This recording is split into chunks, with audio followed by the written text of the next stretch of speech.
Brian finally seeming to cool, and Brian's parents making the call to nature reserve so difficult may have taken Rep Reserve where they think books. They've mentioned several things in those areas. Over here.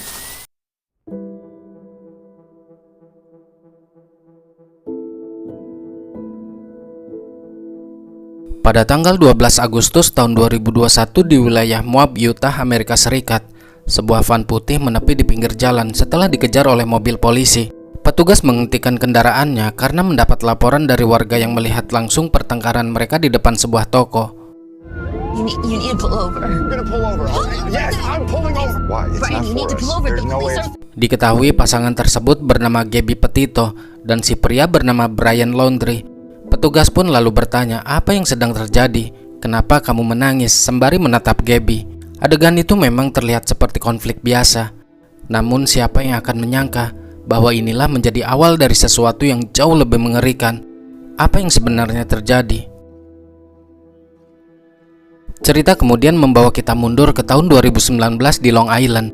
Gabby dan Brian dipertemukan kembali di sebuah pesta. Sebenarnya mereka sudah saling mengenal sejak masa SMA, namun keduanya sempat kehilangan kontak setelah lulus. Brian? Holy crap, Gabby. Brian. Hey. Di masa sekolah, Brian dikenal sebagai sosok yang tenang, cenderung pendiam, sementara Gabby tampil sebagai pribadi yang ceria, penuh semangat, dan mudah menarik perhatian. Di antara keduanya mungkin pernah ada rasa yang tumbuh, namun tidak pernah benar-benar terucap. Dan sekarang, di pertemuan ini seolah memberi mereka kesempatan kedua untuk memulai cerita yang sempat tertunda. Mereka saling bertukar nomor ponsel dan janjian di suatu tempat. Malam itu, mereka bertemu kembali di sebuah kafe. Suasana yang tenang membuat mereka semakin terbuka satu sama lain. Gabby mulai bercerita tentang mimpi besarnya. Dia ingin menjadi seorang vlogger perjalanan, bukan sekedar ingin terkenal, melainkan ingin berbagi cerita dan menginspirasi orang lain untuk bisa hidup sederhana dan bahagia. How to live a happy, healthy life. Oh yeah? You want to be like Being an influencer. That sounds great. Brian mendengarkan dengan penuh kekaguman. Baginya, hidup tidak perlu rumit. Ia hanya ingin menjalani hidup bersama orang yang paling dia cintai. Di saat itulah, Brian akhirnya memberanikan diri mengungkapkan apa yang sudah lama ia pendam. Dia sadar perasaan di antara mereka terlalu besar untuk hanya sekedar teman. Bagi Gabby, pengakuan itu terasa begitu tulus dan berarti, karena ternyata sebenarnya dia juga suka kepada Brian sejak masa SMA. Tapi mereka sama-sama tidak memiliki keberanian. Perasaan yang selama ini terpendam akhirnya menemukan jalannya. Dan sejak malam itu hubungan mereka bukan lagi sekedar teman, melainkan sepasang kekasih yang siap menapaki masa depan bersama.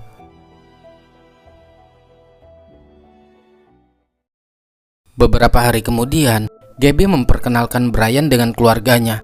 Dia bilang keluarganya cukup unik dan sedikit heboh, namun tetap hangat dan penuh kebersamaan. Dia pun mulai menjelaskan susunan keluarga.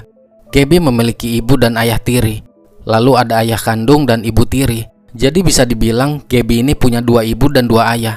Dia tumbuh dengan dua sosok orang tua dari masing-masing sisi, tapi semuanya akur dan sayang kepada Gabby. Ayah tiri Gabby menanyakan pekerjaan Brian untuk mengetahui aktivitasnya sehari-hari. Brian menjelaskan bahwa dia bekerja di bidang pertamanan dan juga di tempat pembibitan tanaman. Namun dia masih bekerja paruh waktu sambil mencari arah yang tepat untuk masa depannya. Mendengar penjelasan tersebut, ayah tiri Gabby pun memahaminya. Sambil memperhatikan Brian yang sedang bermain dengan adiknya, Gabby bertanya kepada ibunya tentang pendapatnya terhadap pemuda itu. Sang ibu menilai Brian terlihat baik dan sopan, namun dia juga mengungkapkan sedikit kekhawatiran karena menurutnya Brian belum memiliki rencana yang jelas untuk masa depannya. Gabby jelas membela Brian. Ia menjelaskan bahwa mereka berdua sama-sama menikmati hidup dengan cara yang sederhana, tanpa ingin terburu-buru memikirkan hal yang rumit. Dia juga meyakinkan ibunya bahwa Brian adalah sosok pria baik dibandingkan dengan pria lain yang selama ini ia kenal. Melihat putrinya begitu yakin dengan pilihannya, sang ibu pun setuju. Baginya yang terpenting adalah melihat Gabby tersenyum dan menjalani hidupnya dengan bahagia. A relief from the other guys. I just want to see you with the right guy is all. Yeah. Not your typical video games and You're happy? I'm happy. Cheers. I'm happy. Malam semakin larut. Di dalam kamar, Brian memberitahu Gabby dengan berat hati bahwa bulan depan dia harus pindah ke Florida ikut orang tuanya karena dia belum punya uang untuk hidup sendiri. Gabby terkejut sekaligus kecewa. Kenapa baru sekarang Brian memberitahunya? Moving to Florida? Yep. Next month. I don't... Brian sebenarnya ingin mengajak Gabby, tapi dia ragu karena tidak mungkin Gabby mau meninggalkan kehidupannya di sini. Namun di luar dugaan, Gabby justru bersedia ikut. Mereka berencana tinggal bersama orang tua Brian dulu, bekerja, lalu setelah memiliki uang, mereka bisa membeli tempat tinggal sendiri dengan cara menyicil. I'm sorry. Yeah. You'd come with me. I love you, Gabby. I love you, Brian. 1 bulan kemudian, ketika mereka sedang dalam perjalanan menuju Florida, Gabby masih tak menyangka bahwa rencana mereka benar-benar terjadi. Sementara Brian merasa bangga. Dia melihat langkah ini sebagai keberanian untuk memulai hidup baru. Tahun 2020 di Northport, Florida, mereka mulai menjalani kehidupan baru. Suatu hari setelah pulang kerja, Brian disambut kabar gembira dari Gabby. Dia berhasil mendapatkan pekerjaan di sebuah toko es krim dengan gaji dan jam kerja yang lebih baik. Gabby berharap dari situ mereka bisa menabung dan segera memiliki tempat tinggal sendiri.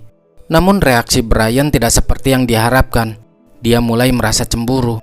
Gabby pun mencoba menenangkannya, meyakinkan bahwa Brian tidak perlu khawatir dengan perasaannya. I will tell all the guys that I'm trying to tell I'm the best guy in the whole world. Take it on me that I am already taking.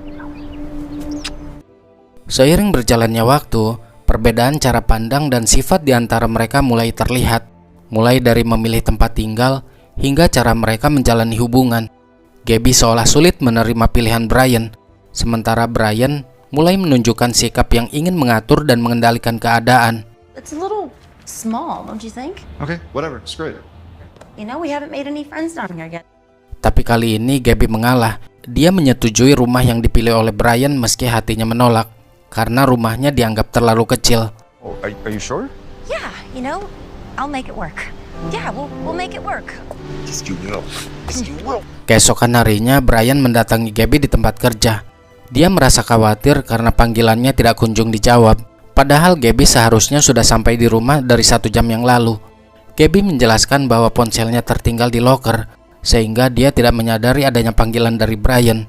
Brian bilang jika dia ingin membicarakan sesuatu yang penting, namun pembicaraan itu tidak di sini. Okay. Want to tell you something? Malam harinya, Brian akhirnya menyampaikan maksudnya.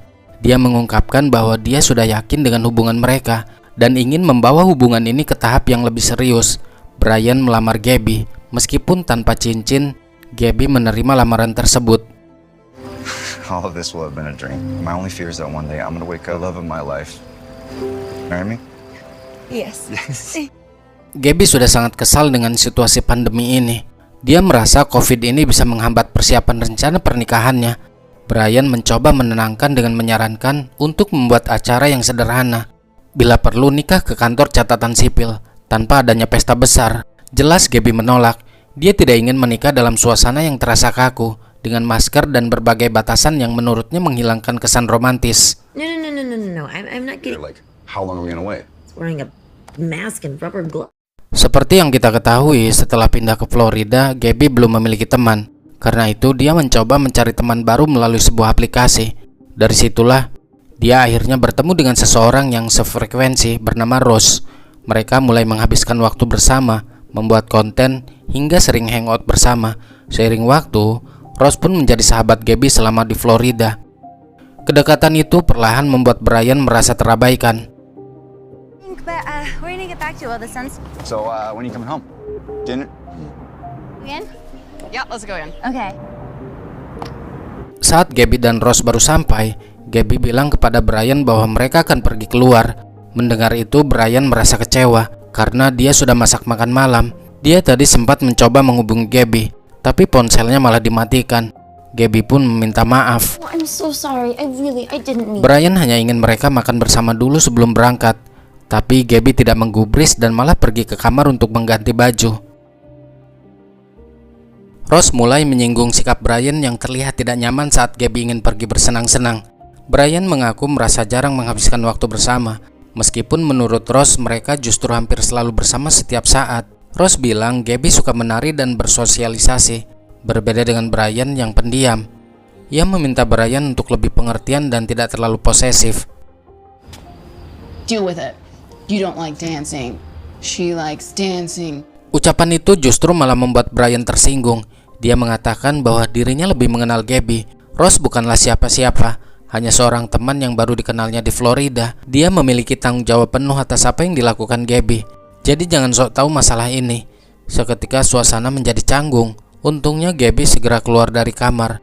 Lalu mereka pergi ke sebuah pub. Let me pick, please. Put it on. I'll see. But oh, cute. That one. I don't Put know. it on. Di sini Brian benar-benar kecewa. Dia merasa usahanya tidak dihargai. Sesampainya di pintu masuk, mereka disuruh nunjukin KTP untuk memastikan bahwa mereka cukup umur. Namun saat giliran Gabby, KTP-nya tidak ada. Gabby sadar ini semua ulah Brian yang ingin mengontrol hidupnya.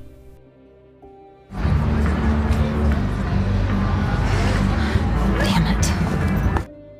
Tentu kejadian ini membuat Gabby marah karena Brian mengambil KTP-nya tanpa izin.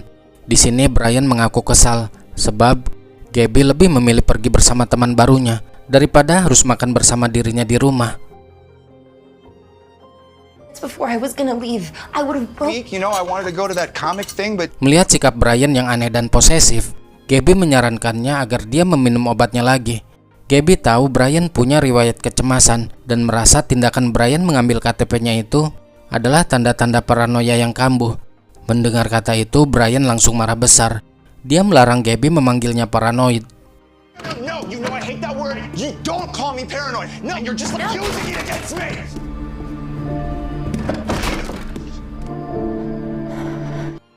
Kemudian Gabby datang ke rumah Ross dengan perasaan bersalah. Ross langsung menyambutnya dan memintanya masuk, mengatakan bahwa Gabby tidak perlu meminta maaf karena bukan dia yang salah. You know, you just... What happened? Ross pun bertanya, kenapa Gabby masih mau bertahan dan menerima semua sikap aneh Brian. Gabby menjelaskan bahwa menurutnya Brian sebenarnya sosok yang baik. Hanya saja terkadang emosinya tidak stabil dan mudah cemburu. Ditambah lagi situasi pandemi yang membuat rencana pernikahan mereka tertunda. Jadi wajar kalau Brian merasa frustasi. Dia beranggapan mungkin kalau nanti sudah menikah, parnoannya akan hilang. on hold and we can't plan the wedding and frustrated, you know, like we were married and he's Keesokan harinya, Brian datang menemui Gabby di tempat kerja membawa bunga. Dengan rendah hati, dia mengakui kesalahannya dan berjanji kejadian itu tidak akan pernah terulang lagi. So I'm an a-hole, and that's never gonna happen again. I'm really sorry.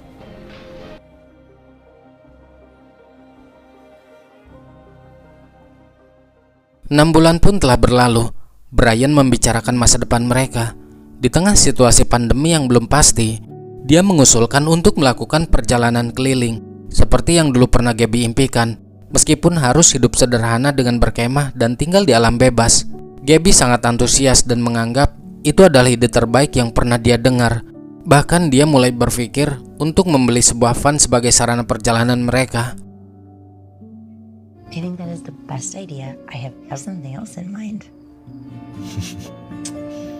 Beberapa hari kemudian, Gabby mengabari ibunya tentang rencana tersebut. Dalam sebuah panggilan video, ibu Gabby bertanya dengan nada khawatir, apakah dia benar-benar ingin menjalani hidup dengan terus berkeliling seperti itu. Gabby memohon agar sang ibu mengizinkannya menikmati masa muda dan kebebasan ini sebentar saja, sebelum dia benar-benar berumah tangga. Living the rest of your life this way, though. But you're not planning on... Just be young for like a little while. Okay, I love you. Okay. Okay. I love you too, sweetie. Pada tanggal 1 Juli 2021, malam sebelum keberangkatan, Gabby mulai merekam video. Dia begitu bersemangat menyambut perjalanan tersebut, meskipun mereka berdua sama sekali belum tahu apa yang akan mereka temui nanti. Justru ketidakpastian itulah yang membuat petualangan ini terasa seru. Ross merasa sedih. karena Gabby akan pergi berpetualang dan meninggalkannya. Dia berpesan agar Gabby tetap memberi kabar dimanapun dia berada. You have no say in that. I know. Whenever I want. Yes. Okay. Okay, I really knew that. Perjalanan darat pun dimulai. Mereka menjelajahi tempat-tempat baru dengan penuh kebahagiaan, sambil mendokumentasikan setiap momen untuk dibagikan ke media sosial.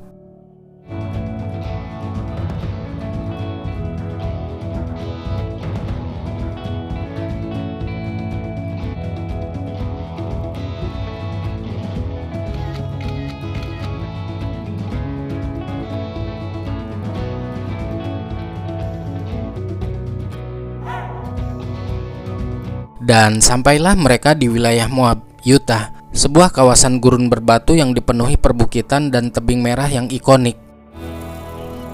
We do one more? Why? It's perfect. Waktu terus berlalu, tanpa terasa kini sudah tanggal 11 Agustus 2021. Mereka masih berada di wilayah Utah, tepatnya di area perkemahan, membagikan aktivitas mereka selama berada di sana. Gabby menunjukkan bahwa dia sedang membuat konten untuk blog dan Instagramnya tentang perjalanan mereka. Dia bangga karena pengikutnya sudah hampir mencapai 1.000 orang. Namun Brian justru meremehkan. Dia bilang jumlah segitu sedikit dan menyedihkan, serta mengejek ambisi Gabby menjadi seorang influencer. Brian mengaku hanya ingin menurunkan ekspektasi Gabby agar tidak kecewa. Intinya Brian itu toksik. Dia nggak mau support passion Gabby, malah bikin Gabby merasa kecil dan usahanya nggak berarti. Dia merendahkan dengan cara yang halus tapi menyakitkan. Why don't you want to expand your life? Get it? We're hashtag van life ours. That's. I don't want to commercialize, alright? Okay, alright. Keesokan harinya, tepat pada tanggal 12 Agustus 2021, mereka mampir untuk berbelanja bahan makanan di Moonflower Community Cooperative, sebuah toko pangan organik di pusat kota Moab. Namun siapa sangka, tempat yang tenang itu justru menjadi awal pertengkaran hebat di antara mereka. Dipicu rasa cemburu Brian terhadap seorang pegawai yang memberikan sampel makanan kepada Gabby. Oh, this Peach is my life guy. What guy? Well, yeah, because I saw you flirting with that guy back. Being friendly, that's Oh his my job. God. I mean, like, that's what guys do, but you're just... I was right there. You know, what is wrong with you? You always have to find Just something. like, oh, everyone's so nice. Let go of me! You want? Brian. Di tengah keributan itu, banyak orang yang menyaksikan. Sebagian ada yang merekam, sebagian lagi ada yang menghubungi polisi. Sementara mereka melanjutkan perjalanan. Nah, inilah asal mulanya kejadian yang terlihat seperti yang ada di awal film, di mana mobil polisi mengejar dan menghentikan mereka di tengah jalan. Hal itu setelah menerima laporan dari warga tentang dugaan kekerasan dalam hubungan mereka. Right behind us. Pulling over and you grab the wheel. You don't. Ketika ditanya apa yang terjadi, Gabby hanya bilang mereka baru saja bertengkar soal masalah pribadi. Gabby mencoba menutupi kejadian sebenarnya dengan alasan dia sedang stres karena mengerjakan blog. Ditambah Brian tidak mendukung usahanya, sehingga dia menampar Brian lebih dulu. Dan Brian membalasnya. Just like, I don't know, work to do on my computer this morning. Mood, it's just, I'm really stressed and What do you do for a living? the country and I'm trying to, I just quit my job to travel. Boy, I don't know, this morning we were just fighting and he wouldn't, I don't know, it's kind of a downer. Sementara itu, Brian berdalih dia hanya mencoba menjaga jarak agar keadaan tidak memanas. Atas dasar Gabby menampar Brian lebih dulu, polisi memutuskan untuk tidak menangkap Brian. Mereka hanya diberi perintah no contact order, dilarang bertemu dan berhubungan selama 24 jam agar sama-sama bisa tenang. Brian disuruh menginap di hotel, sementara Gabby tetap tinggal di mobil van. Ross yang sangat khawatir dengan apa yang baru saja Gabby alami pun mencoba menasehatinya. Dia bilang bahwa sikap Brian yang seperti itu tidak akan berhenti dan akan terus berulang. Jadi Gabby jangan pernah berharap adanya perubahan. Ross mendesak Gabby untuk segera meninggalkan tempat itu dan pulang saja ke rumahnya. Gabby, I'm telling you, You don't know that. not gonna stop happening. These episodes of Brian's are not. Come home to me. Drive away. Gabby bingung apa yang harus dia lakukan, antara meninggalkan Brian atau pulang ke tempat Ross sahabatnya. Dia membuka peta di ponselnya untuk melihat keberadaannya saat ini. Ternyata jaraknya lumayan jauh, sekitar 2.207 mil atau 3.552 km. Gabby menyalakan mesin dan bersiap kembali ke Florida. Namun beberapa meter berjalan, ia mengurungkan niatnya. Ia merasa tidak tega dan diliputi rasa bersalah jika harus meninggalkan Brian sendirian di Utah. Keesokan harinya, Gabby datang menjemput Brian. Meskipun suasana masih terasa canggung dan tegang, mereka sepakat untuk mencoba memperbaiki keadaan dan melanjutkan perjalanan. I'm sorry about yesterday. It's okay. Let's just forget about it. Mereka pun berkendara menuju Monroe, Utah untuk mengunjungi Mystic Hot Spring. Di sana Gabby sempat menemukan kembali keceriaannya saat bermain air dan menikmati pemandangan alam yang tenang. Mereka melanjutkan perjalanan ke arah utara dan singgah di Salt Lake City. Di sana mereka mencoba mencairkan suasana yang sempat tegang dengan bermain di tempat hiburan. Perjalanan terus berlanjut ke arah utara menuju Ogden. Mereka mampir ke pusat seni bernama The Monarch. Di depan sebuah mural kupu-kupu yang indah, Gabby berfoto sambil memegang labu kecil miliknya. Namun, di balik senyum lebar yang ia bagikan di media sosial, tekanan batin dan bayang-bayang kekerasan dari Brian sebenarnya masih terus menghantuinya. Brian mulai melontarkan sindiran, mempertanyakan kenapa Gabby terlihat bahagia di media sosial, padahal kenyataannya tidak demikian. Gabby akhirnya jujur, dia mengaku sedang bingung, karena kenyataan yang dijalani tidak sesuai dengan harapannya. Saat Brian bertanya apakah itu tentang perjalanan atau hubungan mereka, Gabby menjawab keduanya. Gabby berharap hubungan mereka bisa berjalan lebih mudah. Menurutnya masalah bukan hanya pada situasi yang sulit, melainkan pada cara Brian menghadapinya yang sering tidak terkendali. Jelas Brian tidak terima dengan pernyataan tersebut, seolah dirinya lah yang selalu salah. You don't deal with him very well, Brian. Everybody has rough patches, Gabby. Yeah, it's all me. Setelah meninggalkan Ogden, mereka melanjutkan perjalanan ke utara, keluar dari negara bagian Utah dan memasuki Wyoming. Di sana Gabby melakukan panggilan video dengan ibunya. Sejak awal sang ibu sudah merasa ada yang tidak beres dan melihat putrinya tidak tampak bahagia. Dengan berat hati, Gabby akhirnya mengungkapkan perasaannya. Dia merasa hubungan mereka semakin membingungkan. Dalam satu waktu dia merasa dicintai, namun di waktu lain Brian berubah menjadi sosok yang terasa asing. Pertengkaran pun semakin sering terjadi. Ibunya mencoba menenangkan, mengingatkan bahwa Gabby masih memiliki banyak waktu untuk berpikir dan menentukan pilihan. Tanpa sepengetahuan Gabby, Brian diam-diam mendengarkan percakapan itu. And it's so frustrating because like all we do is he's like a total stranger. And I've been thinking it over and over and over. Like I don't know where this is. And I You were still young. Well, you've got plenty of time to figure things. You know, I look back on your dad and It's not like you guys are married. 27 Agustus 2021, kurang lebih sudah sekitar sebulan setengah di perjalanan. Mereka kini tiba di Jackson, Wyoming untuk makan siang sekaligus berbelanja kebutuhan logistik. Keributan kembali terjadi saat mereka menunggu makan siang. Brian emosi karena pesanan tak kunjung datang hingga bersikap kasar kepada pelayan. What the hell is the matter with you? Do you know how rude that was? Brian. How long am I supposed to wait? Dia juga membahas masalah Gabby teleponan dengan ibunya kemarin. Dia bilang jika Gabby sudah tidak cinta dengannya. Gabby menjawab hubungan ini sudah tidak sehat jika diteruskan. Secara tidak langsung dia ingin putus dari Brian. Tapi Brian tidak terima dan memaksa Gabby harus mencintainya. Dia tidak peduli meski banyak orang yang menyaksikan pertengkaran tersebut. Brian muak dengan branding mereka yang tampak bahagia di sosial media. Seakan tidak ada masalah, tapi berbanding terbalik dengan kenyataannya. We can work on everything else, right?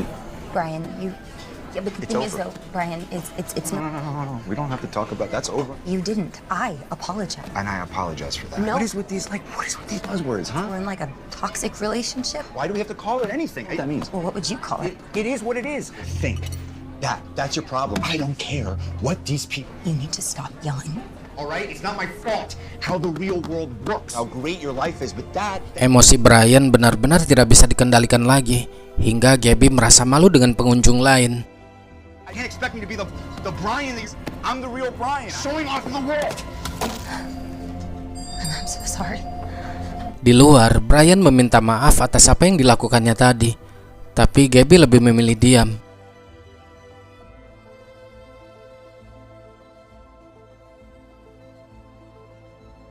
Mereka berkendara sekitar 20 menitan ke arah utara menuju sebuah desa kecil bernama Kelly. Di sana mereka berhenti di depan Gas Cafe, sebuah tempat ikonik dengan papan nama tua yang besar. Setelah meninggalkan Gas Cafe di Kelly, van putih itu bergerak semakin dalam menuju area perkemahan terpencil bernama Spread Creek Despair Camping. Alasan Brian ingin ke tempat ini, dia bilang pemandangannya sangat indah untuk bahan kontennya. Namun, disinilah di bawah bayang-bayang pegunungan Wyoming yang megah, petualangan Gabby menemui jalan buntu. Jauh dari keramaian kota dan jangkauan sinyal ponsel, Brian memegang kendali penuh. Di tengah suasana yang tenang di hutan, Brian berusaha memperbaiki keadaan. Dia bilang, mulai saat ini dia akan berubah menjadi sosok pria yang pantas dan layak untuk Gabby. Dia berjanji akan kembali minum obat dan berusaha sukses demi masa depan mereka berdua. Brian memohon agar Gabby memberinya kesempatan untuk membuktikan perubahan itu. Gabby pun lalu menanggapinya dengan bijak. You've always been out of my league. Like, build a future together. I want you to know. Brian, I love you. I always will. I do. Beberapa hari kemudian, mobil van putih itu mulai meninggalkan lokasi tersebut, menempuh perjalanan ribuan mil untuk kembali ke Florida. Sesampainya di Florida, ternyata Brian hanya seorang diri, menunjukkan perilaku yang sangat aneh, tampak gelisah dan seperti orang linglung.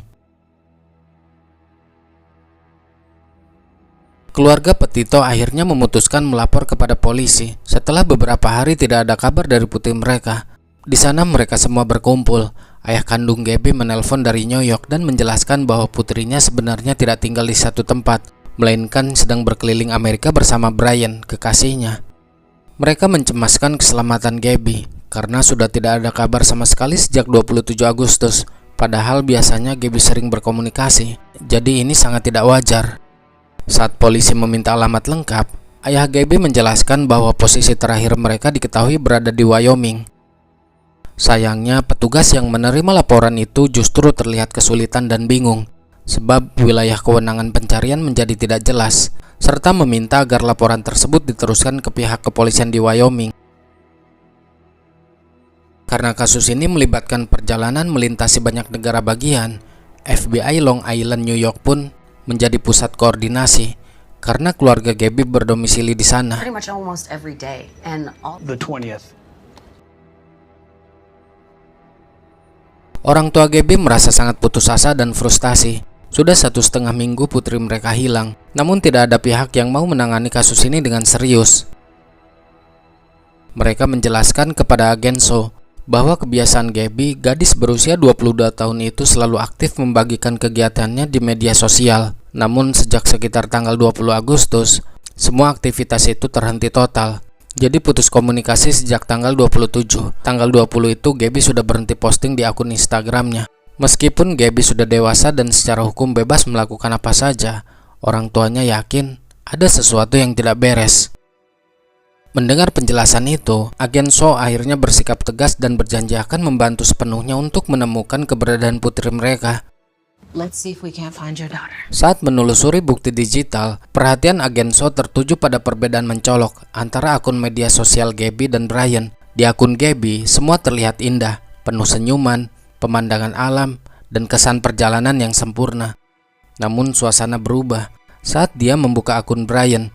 Alih-alih foto perjalanan, yang muncul justru deretan karya seni bernuansa gelap dan meresahkan, gambar tengkorak dan sosok manusia yang tampak hancur. Salah satu yang paling mencolok adalah sebuah tulisan, "You took my heart and made in black," yang artinya, kamu mengambil hatiku dan membuatnya menjadi gelap. Dalam konteks bisa diartikan, seseorang merasa disakiti secara emosional. Hatinya yang dulu baik, bersih, jadi penuh luka atau kegelapan. Kabar buruk semakin menguatkan ketakutan keluarga. Brian diketahui telah kembali ke Florida sejak hampir 2 minggu sebelumnya, dan dia pulang sendirian.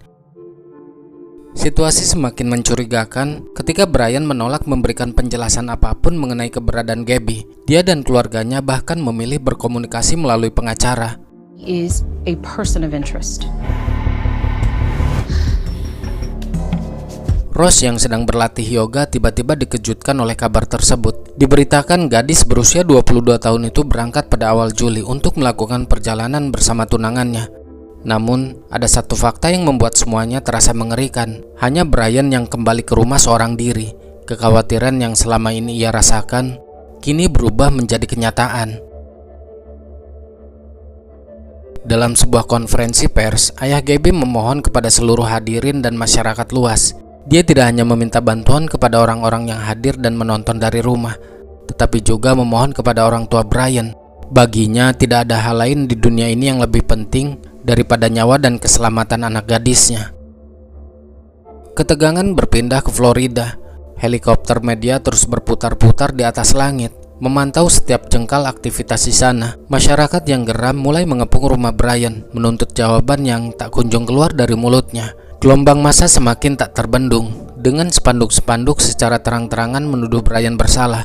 Tekanan yang begitu besar dari segala penjuru ini akhirnya membuat Brian merasa terdesak, hingga dia memutuskan untuk menghilang secara misterius dari rumahnya sendiri.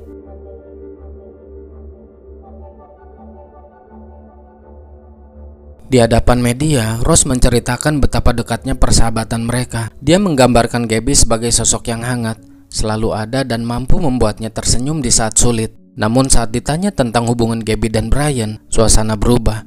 Rose mengakui bahwa Brian terlihat baik dan karismatik di mata orang lain, dan Gabby sangat mencintainya. Tapi di balik itu, hubungan mereka sering diwarnai pertengkaran. Hal yang paling membuatnya terpukul adalah sikap Brian yang memilih diam dan menolak memberi penjelasan.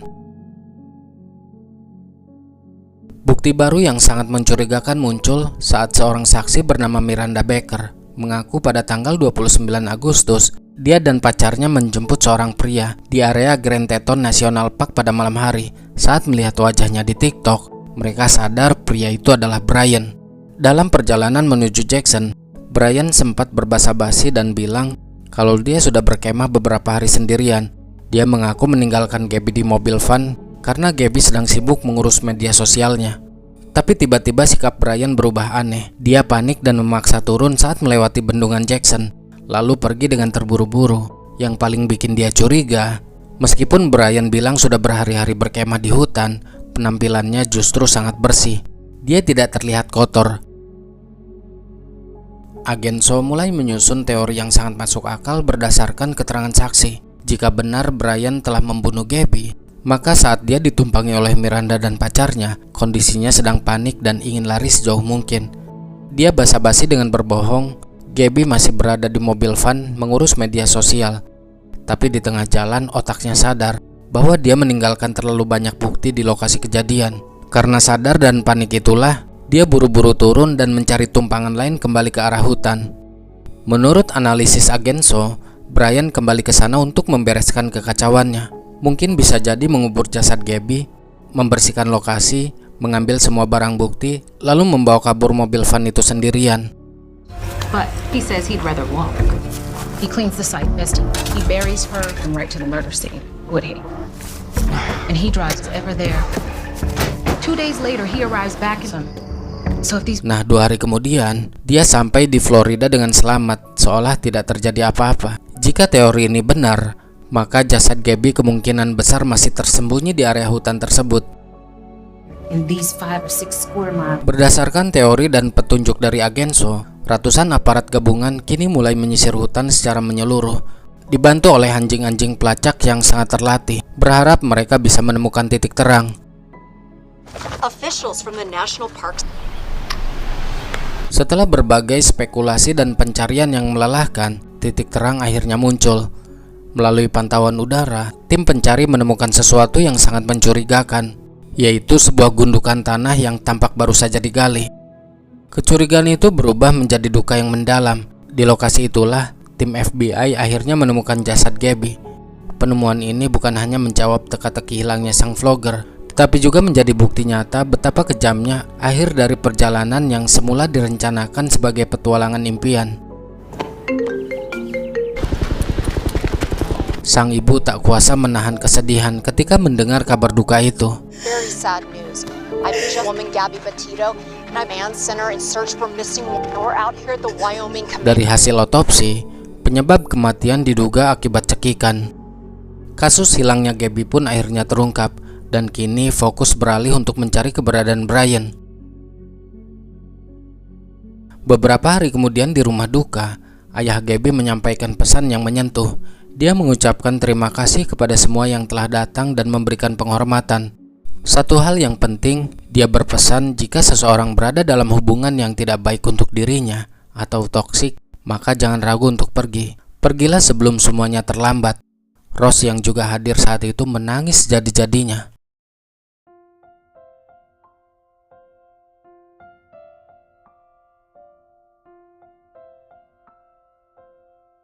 Sementara itu, Brian terus berjalan masuk ke dalam area hutan yang lebat dan berawa.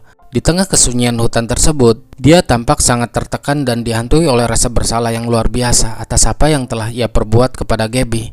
Merasa sudah tidak ada jalan keluar lagi, Brian akhirnya memutuskan untuk mengakhiri hidupnya di tempat terpencil itu. You'd probably let me do it, wouldn't you?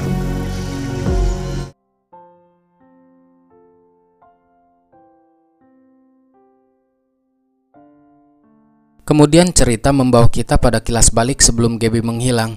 Saat itu Brian memohon kesempatan untuk berubah dan berjanji akan memperbaiki dirinya demi masa depan mereka.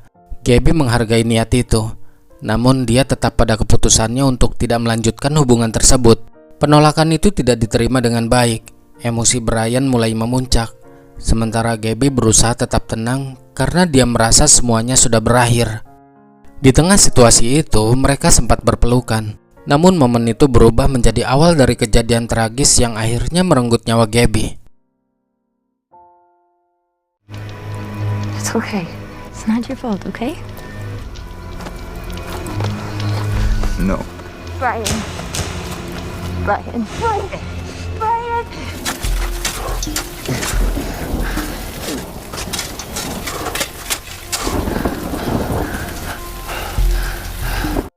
Kembali ke masa sekarang, karena kondisi rawa yang sempat banjir, jasad Brian baru ditemukan 5 minggu kemudian dalam kondisi yang sangat mengenaskan, menyisakan hanya tulang belulang. Di sana juga FBI menemukan sebuah buku catatan berisi tulisan tangan terakhirnya. Dalam catatan itu, dia mengaku bertanggung jawab atas kematian Gabby. Namun pengakuannya terasa sangat manipulatif. Brian berdalih bahwa tindakannya itu adalah bentuk belas kasihan. Dia mengklaim bahwa Gabby mengalami luka parah akibat jatuh di Wyoming, dan dia melakukan itu hanya karena ingin menghentikan rasa sakit yang diderita Gabby. Buku catatan itu menjadi bukti terakhir bahwa hingga akhir hayatnya, Brian masih berusaha memutarbalikkan kenyataan untuk menutupi perbuatannya. Tidak ada perjalanan yang lebih berharga daripada nyawamu sendiri. Jika sebuah hubungan mulai terasa tidak sehat, beranilah untuk berbalik arah sebelum semuanya terlambat.